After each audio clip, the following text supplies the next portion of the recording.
नमस्कार। तो कैसे हैं आप लोग। तो हम परसेंटेज के क्वेश्चन डिस्कस कर रहे थे और ये क्वेश्चन डिस्कस करने से पहले आप लोगों के बेसिक कॉन्सेप्ट परसेंटेज के क्लियर होने चाहिए। अगर आप लोगों के बेसिक कॉन्सेप्ट अच्छे से क्लियर है तो आपको इन क्वेश्चंस में कोई दिक्कत नहीं आएगी। अगर आपके कॉन्सेप्ट क्लियर है ना तो फिर सिर्फ आपको क्वेश्चन की लैंग्वेज समझनी है। क्वेश्चन की लैंग्वेज अगर आपको समझ आ गई तो आप क्वेश्चन आराम से तोड़ सकते हैं। आप इन ट्रिक्स वगैरह पे ना जाइए, क्वेश्चन की लैंग्वेज को समझ के चलिए। हमेशा क्वेश्चन की लैंग्वेज पे ध्यान दीजिए। अर्थमेटिक में सिर्फ लैंग्वेज का खेल होता है। आपको अगर अच्छे से लैंग्वेज समझ आ गई तो आप किसी भी क्वेश्चन को आसानी से सोल्व कर सकते हैं। तो देखना भी आप लोगों के सामने पहला क्वेश्चन है। क्या लिखा हुआ भाई पहला क्वेश्चन, अच्छे से इसको पढ़े, बहुत आसान सा क्वेश्चन है।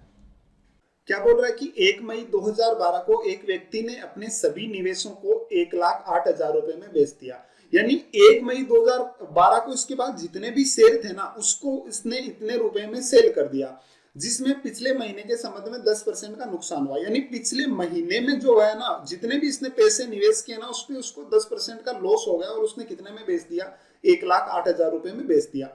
1 अप्रैल 2012 को उन्होंने अपने सभी निवेश से जो है वो शेयरों में निवेश किए थे। मतलब जितने भी उसके पास में पैसे थे वो 1 अप्रैल को उसने निवेश किए और बेचा किसमें भी, 1 मई को उसने बेच दिया। तो जो 1 अप्रैल को निवेश किए थे ना उस पर इसे 10% का क्या हो गया, लॉस हो गया। ये ऊपर के क्वेश्चन में कहा है।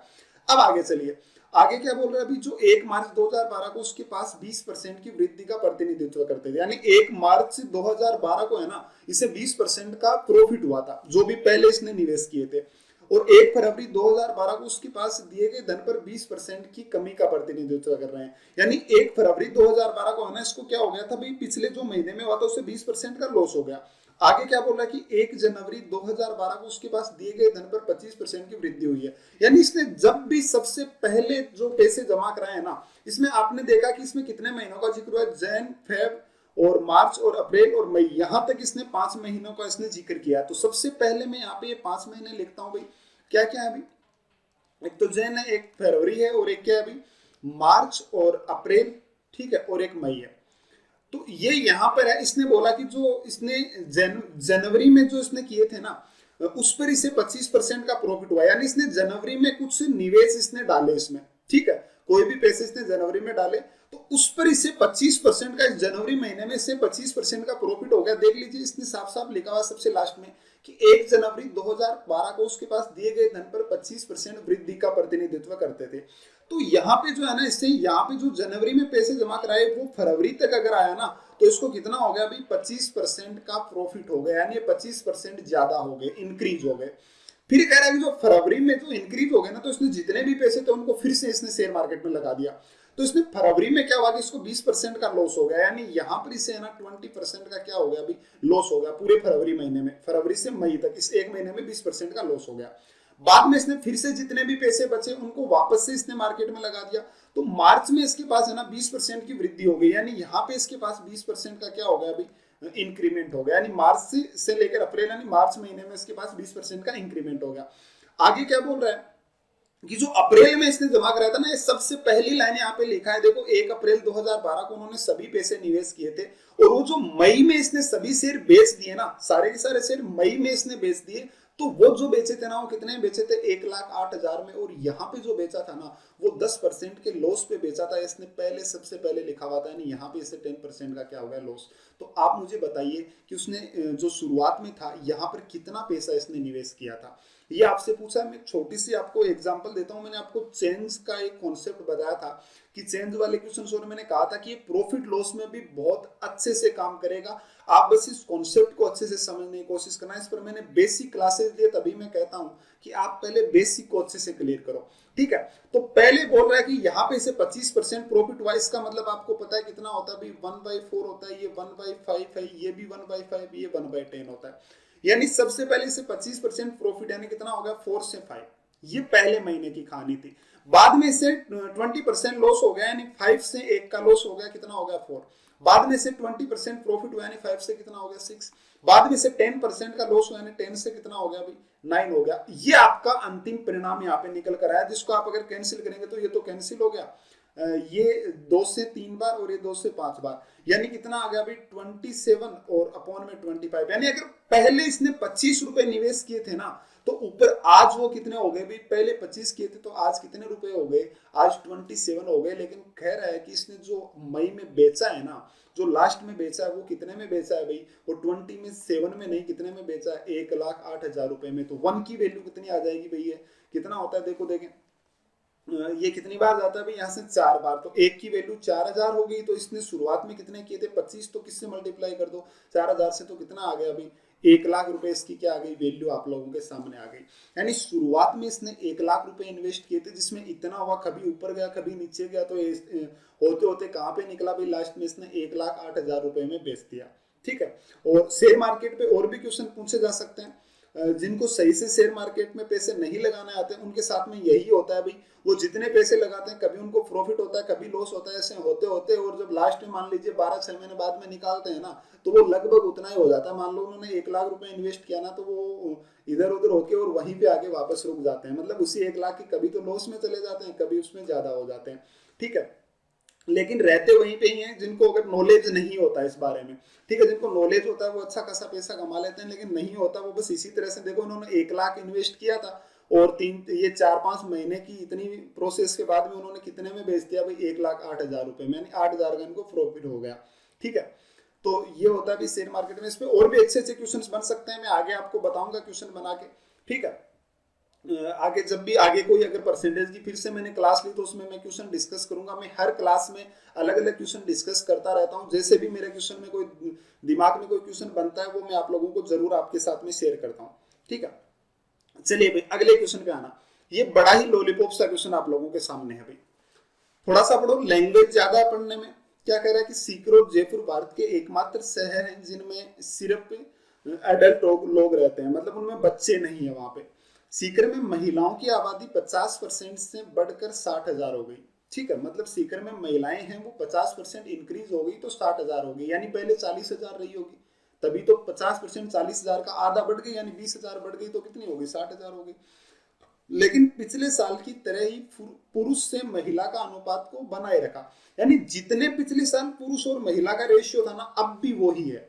इस बात का मतलब समझ रहे हो, मान लीजिए पहले पुरुष यहाँ पे जो मेल और फीमेल का जो रेशियो मान लीजिए 3:4 है, तो अब की साल में पिछले साल भी 3:4 था और अब की बार भी 3:4 ही है। समझ रहे हो बात को, ये कहना चाह रहा है, अनुपात को बनाए रखा। जयपुर में जनसंख्या 12.5% बढ़कर, टोटल जनसंख्या बोल रहा है 12.5% बढ़कर कितनी हो गई भी 90,000 हो गई। लेकिन पुरुष से महिला का अनुपात 1:1 से 4:5 हो गया, मतलब पहले जो था वो 1:1 था, अब कितना हो गया भाई, अब 4:5 हो गया। ठीक है, मेल और फीमेल का। तो सीकर में पुरुष की आबादी पिछले साल जयपुर की पुरुष आबादी से 10% ज्यादा थी, सीकर की ज्यादा थी जयपुर से। तो अब आपके सामने क्वेश्चन रखा हुआ है, इस क्वेश्चन का आंसर दो क्वेश्चन आपसे पूछे, तो कोई कहानी नहीं है, क्वेश्चन बड़ा आसान है, बस थोड़ी सी बातें आप लोग समझिएगा। मैं यहाँ पे ये तो बात कर रहा है भाई यहाँ पर सीकर की, ठीक है, और एक बार बात कर रहा है यहाँ पे जयपुर की, दो जगहों पे ये बात कर रहा है। तो उसने कहा कि ये जो फीमेल है वो 50% इंक्रीज हो गई है और रेशियो है वो सेम रहा है। ये पिछले साल की बात कर रहा है और इस साल ये इंक्रीज हो गया 50%। तो देखो मैं यहाँ तो ले लेता हूँ मेल और यहाँ पे ले लेता हूँ फीमेल। तो आप ध्यान से देखो कि महिलाएं 50% इंक्रीज हो गई, ये देखो 50% बढ़कर 60,000 हो गई, यानी ये तो मान लीजिए पहला ईयर है और ये मान लीजिए दूसरा साल है।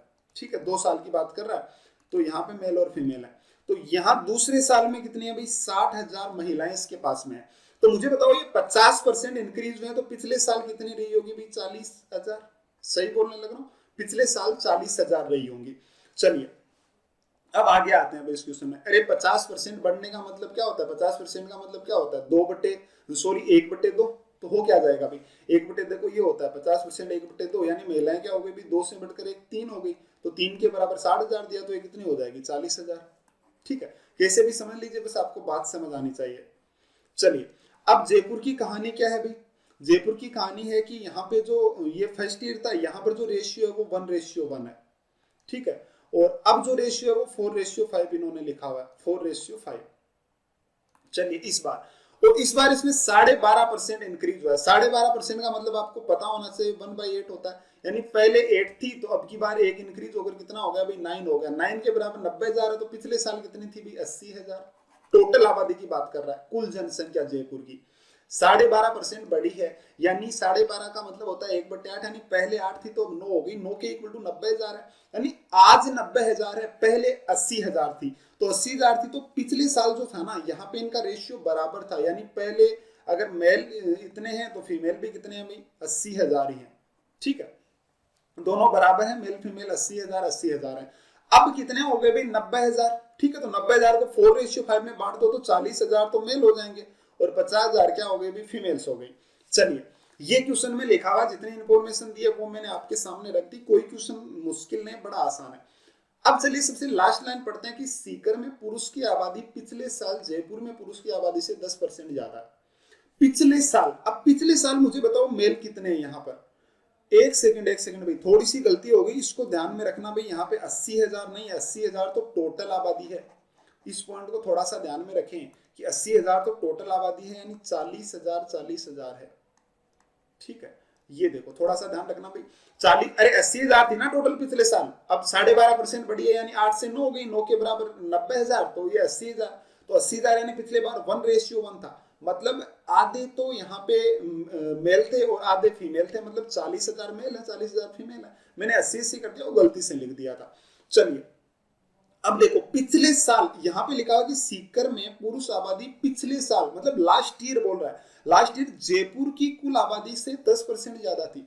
जयपुर की टोटल कितनी है अभी बताना, पिछले साल जयपुर की पुरुष आबादी से, जयपुर की पुरुष जो मेल है वो कितने हैं भाई, 40,000, इससे 10% ज्यादा लास्ट ईयर। तो 40,000 से 10% ज्यादा कितना होता है भाई, 40,000 इंटू 11/10, तो कितना हो जाएगा भाई, 44,000, यानी यहाँ पे जो मेल है वो कितने हैं भाई, 44,000 है। सही बोलने लग रहा हूँ, कोई ऐतराज किसी को तो बता सकते हो। बड़ा आसान सा क्वेश्चन है, बस थोड़ा सा समझने की कोशिश आप लोगों को करनी है। अब देखो चलिए मैं इसको थोड़ा सा सोल्व कर देता हूँ कि 3 0 से 3 0 चला गया, 4 से 10 बार और 4 से 11 बार, यानी पिछले साल जो मेल और फीमेल का रेशियो था वो कितना था भाई, 11:10। तो ये साफ साफ बोला है कि सीकर में पिछले साल जो रेशियो था वो ही इस साल भी है, यानी इस साल भी 11:10 है। तो 10 के इक्वल टू कितना लिखा हुआ है, 60,000, तो 1 के इक्वल टू कितना आ जाएगा भाई, 6,000, तो यहाँ पे कितना आ गया 66,000, यानी 66,000 यहाँ पे आ जाएगा। सही बोलने लग रहा हूँ। अब क्वेश्चन आपसे क्या पूछा है, दूसरे साल जयपुर में महिला की आबादी क्या है, तो दूसरे साल जयपुर में महिला की आबादी ये रही भाई फीमेल 50,000। वृद्धि के बाद सीकर में कुल जनसंख्या कितनी है, ये टोटल ये रही कुल जनसंख्या मेल फीमेल 60,000, और ये कितना हो गया 1,26,000 आप लोगों के सामने टोटल आबादी होगी। बड़ा आसान सा क्वेश्चन था, बस आपको थोड़ा सा क्वेश्चन को समझना था। अगर आप इसको अच्छे से समझ पाते तो आपका क्वेश्चन आराम से सोल्व हो जाता, कोई इसमें तो खास कहानी है ही नहीं, बस ये इतना ही है कि क्वेश्चन सारा लैंग्वेज का खेल है। अब इस क्वेश्चन को देखिए भाई, इतना बड़ा क्वेश्चन और इतना लॉलीपॉप क्वेश्चन है कि आप इसको पढ़ेंगे और उतनी देर में आंसर याद आ जाएगा पढ़ते पढ़ते। ठीक है, चलिए क्वेश्चन ने क्या बोला मैं थोड़ा सा आप लोगों को समझा देता हूँ क्वेश्चन को अच्छे से। ठीक है, देखो क्वेश्चन क्या कह रहा है कि यहाँ पे लिखा है कि सीकर में सिर्फ 2 अखबार दैनिक भास्कर और सीकर टाइम्स प्रकाशित होते हैं। मालूम हो कि शहर की 25% आबादी दैनिक भास्कर पढ़ती है, 20% सीकर टाइम्स पढ़े। ठीक है, जबकि 8% दोनों पढ़ लेती है, वो दोनों पढ़ लेती है। 30% दैनिक भास्कर को पढ़ने वाले सीकर टाइम्स के एडवर्टाइजमेंट को देखते हैं और 40% सीकर टाइम्स को पढ़ने वाले दैनिक भास्कर के एडवर्टाइजमेंट को देखते हैं। जबकि दैनिक भास्कर और सीकर टाइम्स दोनों पढ़ने वालों में से 50% एडवर्टाइजमेंट देखते हैं, यानी दोनों पढ़ने वाले हैं ना उनमें से 50% एडवर्टाइजमेंट देखते ही हैं। तो एडवर्टाइजमेंट देखने वालों की आबादी का प्रतिशत कितना है, ये इस क्वेश्चन ने आप लोगों से पूछा है। तो भाई चलिए देखते हैं, बड़ा आसान सा क्वेश्चन है, कोशिश करते हैं। बहुत वैसे तो कुछ है ही नहीं क्वेश्चन में। मैं यहाँ पे ये इस तरीके से बना लेते हैं भाई वेन डायग्राम कि यहाँ पर एक तो दैनिक भास्कर है, ठीक है, वो कितने लोग पढ़ रहे हैं 25%, यानी टोटल 100 है तो उसमें से 25% पढ़ रहे हैं। और ये सीकर टाइम्स है वो कितने पढ़ रहे हैं 20%, और 8% है वो दोनों पढ़ रहे हैं। तो मुझे बताना सिर्फ दैनिक भास्कर, सिर्फ दैनिक भास्कर पढ़ने वाले कितने हैं, 25 दैनिक भास्कर पढ़ते हैं, 8 दोनों पढ़ते हैं, तो सिर्फ यहाँ वाले कितने हो जाएंगे 17, और यहाँ वाले कितने हो जाएंगे 12, ये हो गए। अब क्या बोलने लग रहा है कि विज्ञापन, अब यहाँ पे बोला कि एडवर्टाइजमेंट देखने वालों का परसेंट कितना है टोटल आबादी में, एडवर्टाइजमेंट कितने लोग देखते हैं ये कहने लग रहा है। ठीक है, एडवर्टाइजमेंट तो भाई वही देखते हैं जिनको कोई जॉब वगैरह चाहिए होती है, आपको पता ही होगा इस तरीके से भाई हाँ कहाँ क्या जॉब है वो दिखाते होंगे कोई इनमें एडवर्टाइजमेंट। तो देखो क्या बोला कि 30% दैनिक भास्कर पढ़ने वाले सीकर टाइम्स में एडवर्टाइजमेंट देखते हैं, मतलब जितने यहाँ पे दैनिक भास्कर पढ़ते हैं ना 17, उसका 30%। तो आप देखेंगे कि 17 का 30% कितना होता है, 3/10 तो कितना होता है 5.1, यानी 5.1 तो परसेंट तो क्या है भाई, दैनिक भास्कर पढ़ने वाले एडवर्टाइजमेंट देखते हैं। चलिए आगे क्या लिखा हुआ है कि 40%, साफ साफ लिख रखा है यहाँ पे देखो, 40% सीकर टाइम्स पढ़ने वाले, सीकर टाइम्स वाले 12 हैं तो इसका 40% कितना होगा 40/100, ठीक है। तो ये कैंसिल हो जाएगा, ये 5 बार और ये 2 बार, तो 12 24, तो 24 में इसका देंगे तो 4 और 4.8%। ये हैं जो यहाँ पे सिर्फ सीकर टाइम्स पढ़ते हैं, उसमें से 4.8 क्या देखते हैं भाई, ये 4.8 आ गए जो कि एडवर्टाइजमेंट देखते हैं। जबकि दोनों पढ़ने वालों का 50%, यानी 8 का 50% कितना, 4, ये 4% यहाँ से एडवर्टाइजमेंट देखते हैं। तो एडवर्टाइजमेंट वाले सारे जोड़ेंगे तो कितना हो जाएगा, 9 4 13.9% कितना आ गया, इसका आंसर आ गया। ये लोग एडवर्टाइजमेंट देखते हैं, ठीक है। ये क्वेश्चन का आपका आंसर हो गया। आसान सा क्वेश्चन था, कोई कहानी नहीं है क्वेश्चन में, तो बहुत इजी इजी से क्वेश्चन है, आप आराम से इनको सोल्व कर सकते हैं। कई क्वेश्चन होते हैं जो अच्छे होते हैं, जिस तरह ये है भाई, बड़ा खूबसूरत क्वेश्चन आपके सामने। खूबसूरत मतलब ये क्वेश्चन शायद मैंने पहले कहीं डिस्कस किया, जहां तक मुझे पता है मैंने डिस्कस किया होगा, नहीं भी किया तो चलिए कर लेते हैं। क्या कह रहा है कि P Q से x% अधिक है, P is x% more than Q, तो P Q से x% अधिक है। 3 लोग हैं भी, यहाँ पे मैं लिख लेता हूँ तीनों को, P Q और एक आ गया आपके सामने R, P Q R। P is x% more than Q, यानी P Q से, अगर Q 100 है तो P से x ज्यादा, यानी कितना होगा 100 प्लस x हो गया, यही तो अभी x% ज्यादा का मतलब। Q is x-10% less than R, Q is x-10% less than R, यानी Q R से कम है। मतलब अगर R को मैं 100 मानता हूं तो Q कितना है अभी, इससे 100 से x-10%, यानी 100 से x-10 कम, तो x-10 घटाएंगे तो कितना आ जाएगा, x तो माइनस का है, 10 प्लस का, यानी कितना हो गया 110 माइनस x, ये क्या आ गया अभी, इसकी वैल्यू आ गई, इतना क्या हो गया अभी, क्यों हो गया। अब भाई P Q R तीनों बराबर है, इसने बोला कि P is greater than R, ये क्यों बोला है, क्योंकि इसने x की लिमिट पूछी है कि x की वैल्यू कहां से कहां तक लाई कर सकती है। तो सबसे पहले तो कह रहा है, देखो यहां से P इज x%, मतलब P Q से x% ज्यादा है, और फिर बोल रहा है कि ये जो x है ना वो क्या है भाई, x से -10% कम है, तो हमें इतना तो पता चल गया कि जो x -10 दिया है और उतना परसेंट इससे कम है, इसका मतलब x है वो इससे 10 से तो बड़ा है, ठीक है। इतना तो श्योर है कि x 10 से बड़ा है।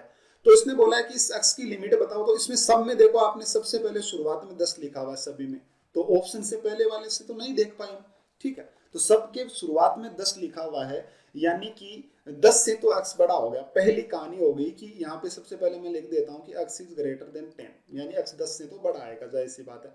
अब किससे छोटा आएगा, इसने तो लिमिट पूछी है, तो वो देखते हैं। भाई मैंने क्यों को बराबर रखा, क्योंकि क्यों बराबर होना चाहिए, तो यहाँ पे तो मैं मल्टीप्लाई करता हूँ 110 माइनस x से, और यहाँ से मल्टीप्लाई करता हूँ 100 से। यहाँ भी किससे होगा भाई 100 से, यहाँ भी किससे होगा 110 माइनस x से। सही बोलने लग रहा हूँ, ये इसने मल्टीप्लाई कर दिया। अब चलिए देखते हैं P की वैल्यू कितनी आ जाएगी भाई, 110, ये 00 आ गए, और बाद में कितना आ गया -x² आ गया, और बाद में कितना आ गया भाई, ये x से मल्टीप्लाई होगा 110x, और वहां से कितना हो जाएगा भाई, ये आ जाएगा माइनस, तो ये बन जाएगा +10x, ठीक है। कहीं कैलकुलेशन में मिस्टेक हो तो आप देख लेना। ये कितना आ गया भाई 110, और ये आ गया यहाँ पे, और -100x, और यहाँ पे कितना आ गया, ये आ गया 4/4। अब क्या बोला है इसने, एक छोटी सी लाइन आपको और दी है कि यदि ये नहीं होता तो हम नहीं बता सकते थे, लेकिन ये दे रखा है कि P is greater than R, यानी P R से बड़ा है, तो ये मैं यहाँ पे अप्लाई करता हूँ भाई कि P क्या है भाई, ये रहा, कितना आ गया 11,000 माइनस x² प्लस 10x, ये बड़ा है किससे, इससे 10,000 से, यानी R से बड़ा है।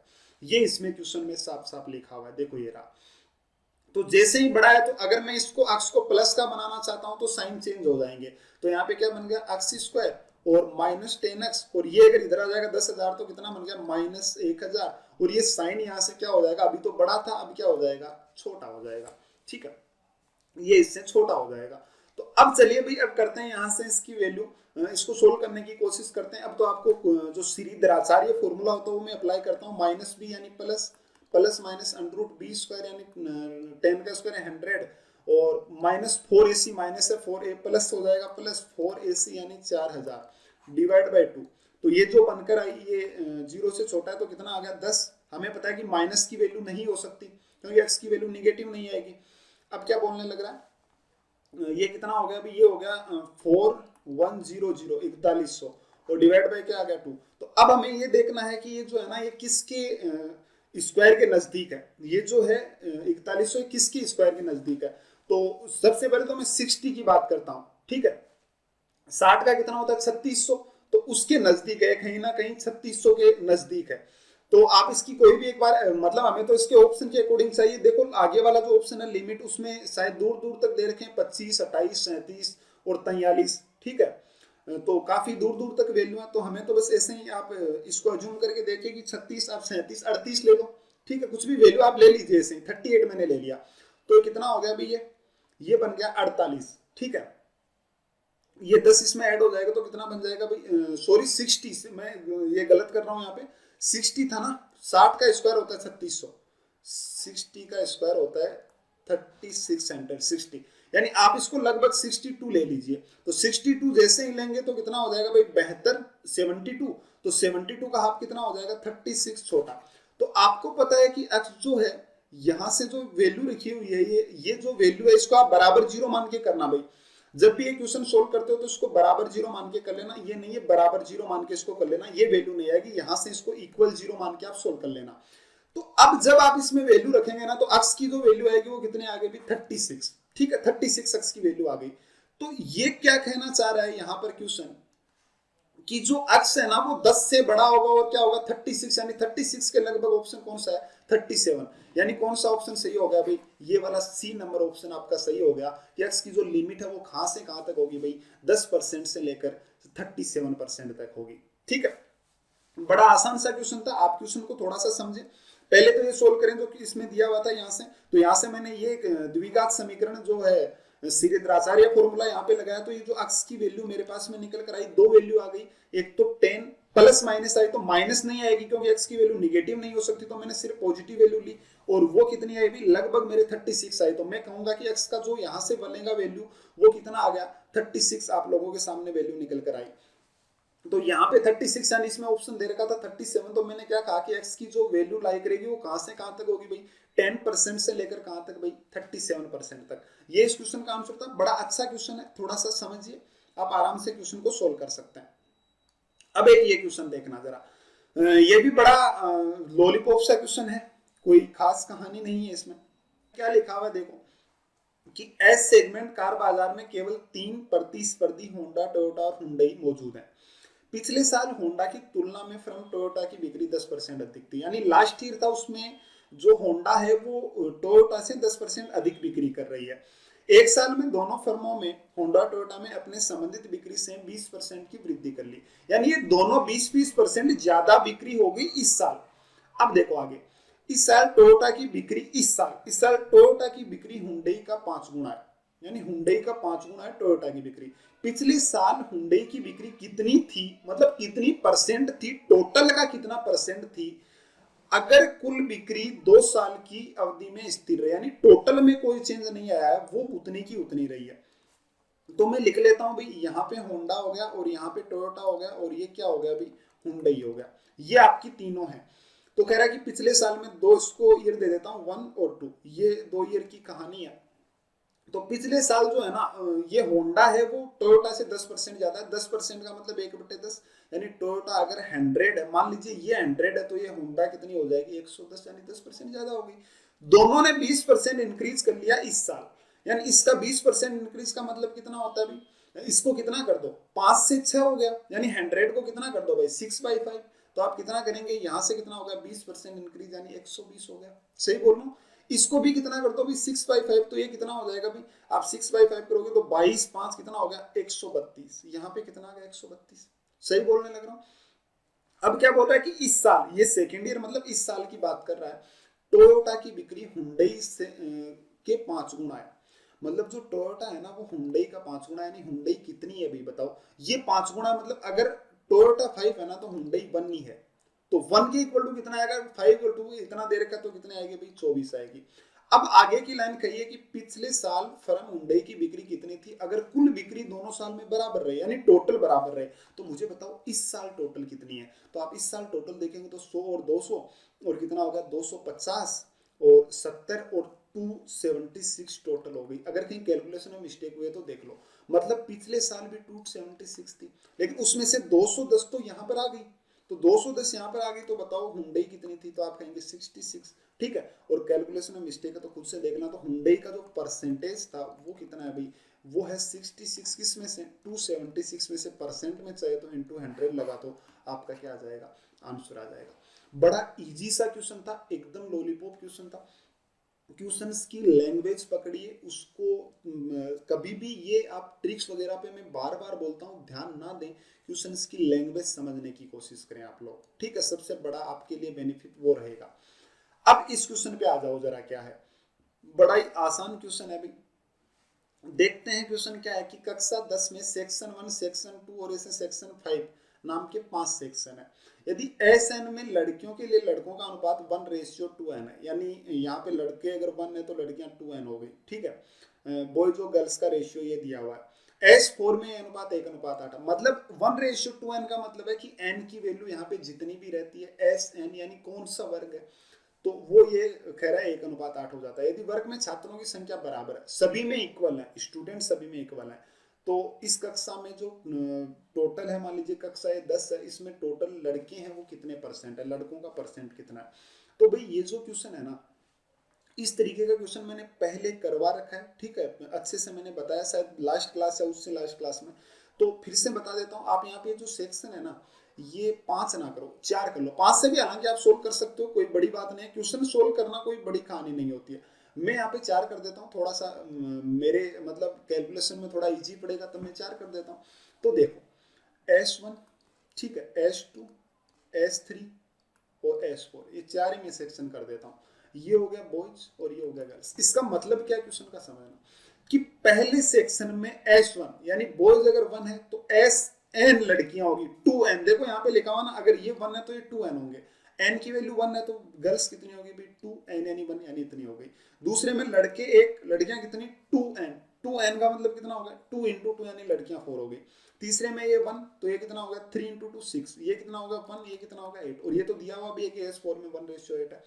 अब कह रहा है कि सभी सेक्शन में स्टूडेंट बराबर है, यहाँ पे 3 है, यहाँ पे 5 है, यहाँ पे 7 है, यहाँ पे 9 है, भाई किसी भी एंगल से बराबर तो नहीं है, तो क्या करो इसको मल्टीप्लाई करो, किससे मल्टीप्लाई करें तो किससे, तो ये कितना होगा 35, इसको तो कर दीजिए 35 से, ठीक है, और इसको किससे कर दो भाई आप लोग, इसको कर दो ये बाकी जो बचा हुआ है इनसे, और आप बराबर कर ही सकते हो भाई, तीनों को कैसे बराबर करना आपको मैंने पहले भी बता रखा है, और जितना मल्टीप्लाई इधर किया ना उतना ही मल्टीप्लाई इधर करना, फिर देखना कि बॉयज जो है वो कितने आते हैं, जितने बॉयज आएंगे टोटल में से आपको पता करना है, तो टोटल में से हम बता सकते हैं कितने आएंगे, कितना परसेंट है, टोटल यानी सारे, ये सारे जोड़ने हैं टोटल का मतलब ये सारे के सारे होने चाहिए, ठीक है।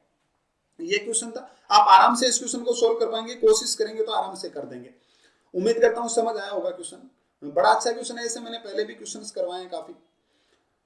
अब भाई ये इलेक्शन से रिलेटेड क्वेश्चन है, इनकी तो मैंने अच्छे से क्लास ले ही रखी है, आप आराम से देखें, इलेक्शन से रिलेटेड क्वेश्चन बहुत अच्छी क्लास ली है मैंने, ठीक है, इसको तो आप आराम से देखिए, इलेक्शन से बहुत अच्छे अच्छे क्वेश्चंस भाई ये मैंने खुद से बनाए थे और बहुत अच्छे अच्छे क्वेश्चंस किए हैं। ये सेल्स वाले क्वेश्चंस, जो सेल्समैन का कमीशन वगैरह होता है, बड़े अच्छे अच्छे क्वेश्चंस हैं भाई, सेल्समैन के कमीशन से रिलेटेड क्वेश्चन, काफी क्वेश्चंस मैंने बनाए अलग अलग तरीके से, तो आप सारे क्वेश्चन हैं इनकी क्लासेज मैंने अलग से ले रखी हैं। सेल्समैन मतलब ये इसको क्या बोलते हैं, ये किससे रिलेटेड क्वेश्चंस थे, शायद कमीशन बेस्ड क्वेश्चंस, ऐसा एक क्लास है मेरे ख्याल से कमीशन बेस्ड क्वेश्चंस, उसमें ये सारे आपको मिल जाएंगे। देखो सेल्समैन से कितने अच्छे अच्छे क्वेश्चंस हैं, Z% बोनस X%, आप सारे इसको देख लेना। और आगे भी ये टैक्स से रिलेटेड क्वेश्चंस, ठीक है, टैक्स से रिलेटेड क्वेश्चंस की तो मैंने बड़ी अच्छी क्लासेस ली है, तो आप ये तो टैक्स वाली भी क्लास देखें, वो भी मैंने देख रखी है और सारे मतलब ले रखी है टैक्स से रिलेटेड, तो उसमें सारे क्वेश्चन अच्छे से बता रखे हैं। तो ये भैया आप लोगों की क्लास थी, और मैंने परसेंटेज में अच्छे अच्छे क्वेश्चन डिस्कस किए और आगे भी मैं करता रहूंगा। आज मैंने अपनी तरफ से जो परसेंटेज है उसकी मैंने जितने भी क्वेश्चंस वगैरह थे, मैंने पहले तो बेसिक कॉन्सेप्ट परसेंटेज के क्लियर किए, उसके बाद मैंने ये परसेंटेज के क्वेश्चन डिस्कस किए हैं, ठीक है। तो शायद मेरे ख्याल से परसेंटेज का काफी हो गया वेटेज, मैंने काफी परसेंटेज डिस्कस कर लिया आप लोगों के साथ में। बाकी जो भी परसेंटेज है वो हम आगे पढ़ते रहेंगे। अगली क्लास जब भी आएगी, कोई जब भी मैं क्वेश्चन क्रिएट करूंगा आप लोगों को मैं टेलीग्राम चैनल पे भेजता रहूंगा। और देखो कभी भी किसी चैप्टर की कोई लिमिट नहीं होती है, ये बात मैं जानता हूँ कि मैं आपको बता देता हूँ कि किसी भी चैप्टर की कोई लिमिट नहीं है। आप उसको कितना भी पढ़ते रहिए, कितने भी क्वेश्चन, हर एक चीज पे क्वेश्चन बन जाता है यार। आपके सामने कोई भी बस एक मतलब कुछ एक इमेज क्रिएट होनी चाहिए, उस पर आपसे कोई कहे इस पे मुझे क्वेश्चन बना के दो, तो मेरे सामने अगर कोई भी इमेज क्रिएट होती है मैं उस पर ही क्वेश्चन बना देता हूँ। तो आप कोई भी क्वेश्चन होता है उसमें बस आप ऐसा देखिए कि क्वेश्चंस की कोई लिमिट नहीं है। एग्जाम में कैसा क्वेश्चन पूछ लिया जाए कोई अंदाजा नहीं है, कैसा भी क्वेश्चन पूछ सकता है। लेकिन हमें लैंग्वेज पढ़ना तो आता है ना, इतना तो हमें पता है ना कि हमें कोई लैंग्वेज देगा भाई, वो ऐसा तो नहीं है कि कोई चाइनीज लिख के दे देगा। ठीक है, जो भी लैंग्वेज लिखेगा हमें लैंग्वेज तो समझ आएगी ना, जो उसने लिख रखा वो तो हमारे समझ आएगा। अगर हमारे वो लिखा हुआ समझ आ गया तो फिर क्वेश्चंस करने में क्या दिक्कत है, वो तो हम आराम से कर सकते हैं क्योंकि हमारे बेसिक कॉन्सेप्ट अच्छे से क्लियर है। ठीक है, और फिर तो हमें लैंग्वेज समझनी है। तो क्वेश्चंस कितने भी आ सकते हैं, कोई क्वेश्चन की लिमिट नहीं है, हम धीरे धीरे क्वेश्चन डिस्कस करते रहेंगे। और मैंने जो परसेंटेज की जितनी भी क्लासेस ली आप उनको अच्छे से पढ़ें, आपके परसेंटेज में कहीं पर कोई दिक्कत नहीं आएगी। बहुत अच्छे से मैंने परसेंटेज पढ़ाया है। तो उम्मीद करता हूँ भाई आप लोगों को क्लास अच्छी लगी होगी। अगर आपको क्लास अच्छी लगी है तो चैनल को सब्सक्राइब करें और वीडियो को लाइक करें और ज़्यादा से ज़्यादा शेयर करें। ठीक है, तो चलिए हम मिलते हैं अगली क्लास में। आज के लिए थैंक यू।